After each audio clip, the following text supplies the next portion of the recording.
nakaulakaw ta kay di ba na madula pagkagwapo ta. Ngapon mga idol, mga kamasa diya sa Caloocan, mga mananap. Na akong amiga diri mga idol, oh.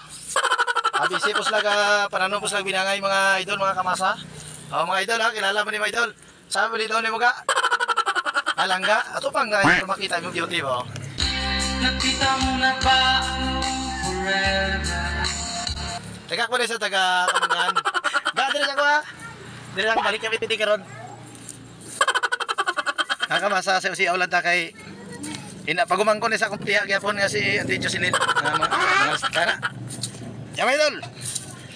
Nanom ta saging. Kay bakante matong oras karon mga idol, mga kamasa. Dili kamas-kamasa ta diyo. Pakita mga idol. Oh, oh. Sabi niyo, di na kawalo mag lakat-lakat yung tiningin. Ay, sus. Tugay na sa Caloocan. May chinilas na eh. Tugay na sa Caloocan eh, mga idol. Shoutout dia sa mga bago ko nga followers dira. Good afternoon mga idol, mga kamasa dia. Good afternoon. Ingat po dia. Kay sa manager na ako dia sa Bijayap, si Ma'am Nirisa. Mga po ma'am. Ano na yata mag-uban sa Caloocan.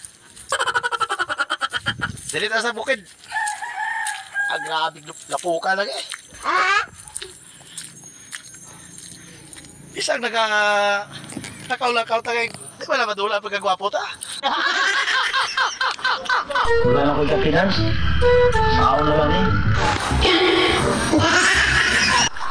Kahira. Kapitan to, pinansing ko kailangan mo. Ngayon ka naman buwasihar. Buk.